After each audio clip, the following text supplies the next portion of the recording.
Hi, Taryn Reneau. I Hi. am Lynda Reiss, and I'm here with Valley Film Festival to talk to you about your short doc. So why don't you tell us what it is and what it's what it's about?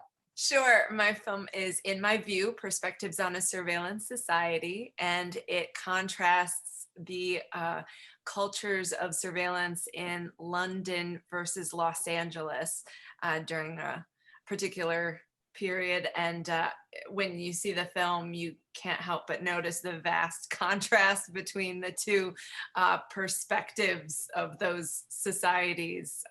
So yeah, I just kind of wanted to foster discussion and people looking at those contrasts. Yeah, well, being somebody who grew up on that side of the pond and who lives in LA, it Yeah, resonated a lot with me yeah, because I'm so used to seeing CCTV cameras and signs and everything in London, all and everywhere in the UK. Tiny yeah, little villages you're filmed all the time. yeah. And having people be absolutely paranoid about it here. It's an interesting it was an interesting look. What made you want to do it? A couple things. One, the past many years, I'm an American, and the past many years, it has become more and more of an issue of fascination for me.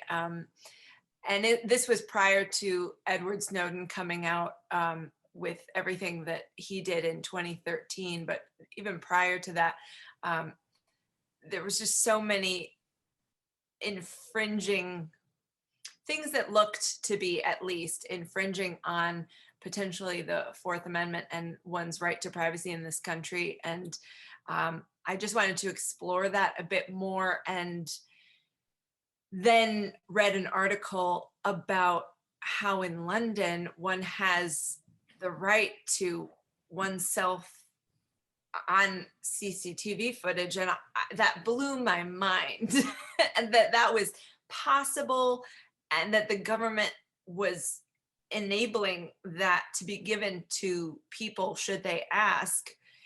And I looked into that further, and I was I think, just blown away. Like, here we are with a country in the US with so much freedom, so many freedoms in different respects, and yet there's one that we don't have. And that just, I was like, why? I don't understand. If the UK is able to facilitate that to citizens, why don't we have that capability? Not that anyone necessarily in the United States wants to look at themselves on surveillance footage, but Right. it does beg the question, why are they willing to give it out? Why are they so transparent about it in the UK and we are not? And then you see something like protests in Los Angeles about the lack of transparency, and everyone protesting on the streets by City Hall, and it's just like, there's something amiss perhaps here. There's something possibly worth greater attention.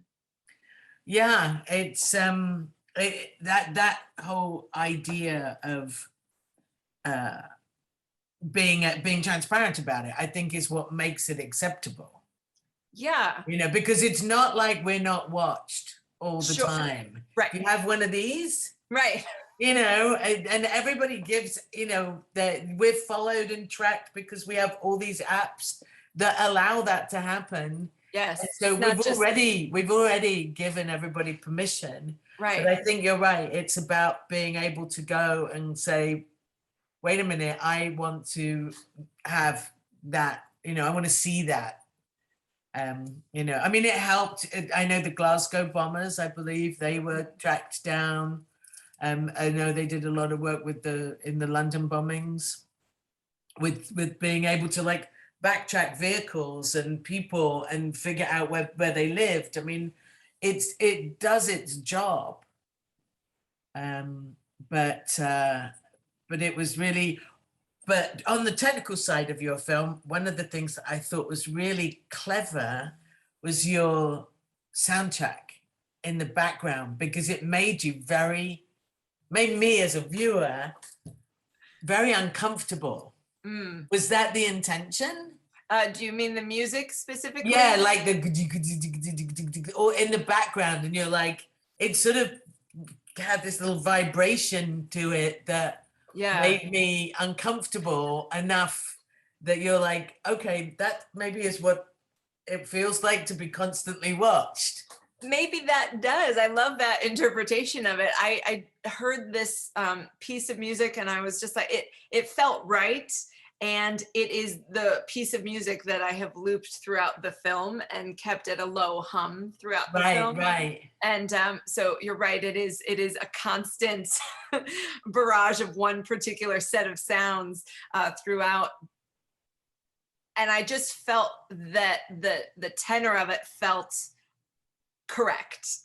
So it was more, I think, intuitive than trying to elicit a particular response maybe, but it just felt very sort of unsettling and maybe disconcerting to me. And I was like, well, that feels right.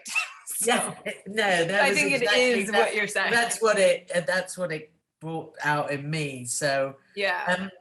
Another question, is the short a teaser for a feature length doc on this subject? It is not at present, no, but I am far more fascinated by the subject than a short documentary warrants. So it remains to be seen how much further I will delve into the topic, because I'm not done with the topic. And there's so much more to explore. As you alluded to, when we look at our cell phones and just data that we allow other people to have. So surveillance comes not only in the form of video surveillance, but of course it comes in terms of data surveillance and that which we give permission to other people to have, to other companies to have. And so there are so many surveillance related issues, and I find them all fascinating. And I kind of feel like it's the Wild West right now, that be it a social media company, be it anyone who's surveilling or tracking your data or has the capability to, whether or not they're even doing it, they just have access to your data, be it biometric data, as in some cases is the case, or your geo-tracking, like where you've been because your phone was with you and that sort of thing.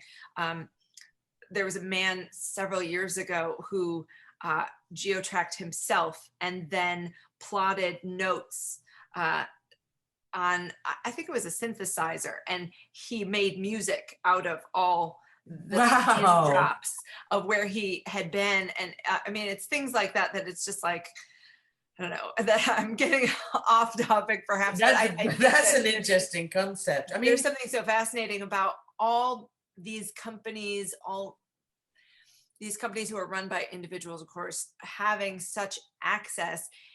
And that's the thing in our country that I know of. There aren't even laws about how long certain footage, for example, can be kept. So if I run a there's company, nothing technically to destroy anymore, is there? Well, I mean, no tangible, it's not like, oh, we're just gonna melt this videotape from the CC, everything is just out there in the ether. Right, in the cloud, stored on some, I don't even know how many terabytes you would need to store everyone's data, but it's sort of like, what's becoming of all of this?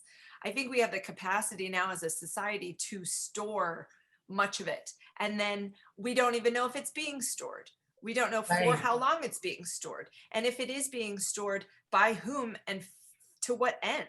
And I think these things are things we haven't discussed as a society as yet. And I'm interested in hearing what people have to say about them, and also hearing what the companies plan to do with biometric data that they're keeping, for example, or how long is that being kept? And we've given issues with all of this that are, we've given our permission. It's like, genealogy, send us your DNA. It's like, Alexa, come into my home and listen to everything I say in my home. Right. I mean, I kind of feel that maybe we give it probably more strength than it has, because just, but then it's interesting. I saw you had Shia, you had that Was that from him Yes, it promoting was. Eagle Eye? It was. I props that clip, movie. I know. I love that. I loved the movie, by the way. Congratulations. It was super good. But that clip always stuck with me. I had seen it years ago, obviously. It's an old clip of him. But that clip always disturbed me when I thought about it. The fact that, if anyone's watching who hasn't seen the short, that Shai is talking about how I believe it was an FBI consultant on Eagle Eye was informing him of certain details of things that the government has the power to do. And one of them, Shia said, was to record like 1 in every 5 phone conversations. And I think to myself, how is that legal? How is that legal? I would love to know, number one, how that's legal. Number two, he said that a phone call was played back of him and a girlfriend, or he was in some relationship that he had like 2 years prior to him starting the film or something like that. And I was like, how far back does all of this go? You know? And what, I mean, it just because you can do something, it's very Jurassic Park, it's very Jeff Goldblum. Just because you can do something, right? Does it mean that you should? Yes, exactly. And I mean, why are you recording anyone's phone calls, and especially 1 in every 5? Like, what are you looking for? Not all of us have done something wrong. I mean, this is not something that's being done with specific warrants because someone thinks that you're a threat to national security. Or is it? Are we all threats to national security? What is that about? Well, I think, you know, from like 9/11 onwards and stuff like that, with, you know, you open doors that say, okay, you know, we don't want that to happen again, so please go ahead. But, you know, I can see both sides of that. And that's the thing, is sort of, where do we draw the line? You know, I think other people are drawing the lines for us, like, be it elected leaders or what have you. And I feel like maybe it's time for people to just get a little bit more involved and consider it for themselves. Like, where do I want the line to be? Where do you feel comfortable with the line? You should be able to, I mean, CCTV is a different thing, but with regards to everything in your home, there should be some mechanism to, like, you know, not data track us all the time. What was the hardest bit to do? I mean, was it like collecting all that data? I think the hardest thing was seeing if it would cut together, because I didn't realize, I mean, I was just interested in pursuing the idea of surveillance. And Mrs. France, I found in research, and I was like, oh, she's interesting. Let me see if she would have an interview and if that could be something that we do. And she said yes. And then I heard about this protest, and I was like, let me go to that. And I didn't sort of put it together until much later, that the contrast of those two things would be so rich. And I think when I set out to begin editing, I was not sure if it would cut together into something watchable and something that made sense to put together. And so I guess I just went in hopeful that it would. And so I suppose that was the most challenging, because I didn't quite know what the end game would be there. But it turned out interesting. So yeah. And where else, and what are you doing now? What are you doing next? Well, I'm a screenwriter also, so I'm constantly developing screenplays, and one of them is more surveillance related. So we'll see. I would like to produce something next that is surveillance related, but that has yet to be finalized. So all right, fingers crossed. Yeah. We'll be watching. Yes. And they'll be watching too. I welcome everyone to come. Welcome everybody. Everybody watch. Everyone should be there for the discussions. There you go. Well, really nice to talk to you. I really enjoyed the film. I hope everybody else gets a chance to watch it. And good luck. Thank you so much, Lynda. You're welcome.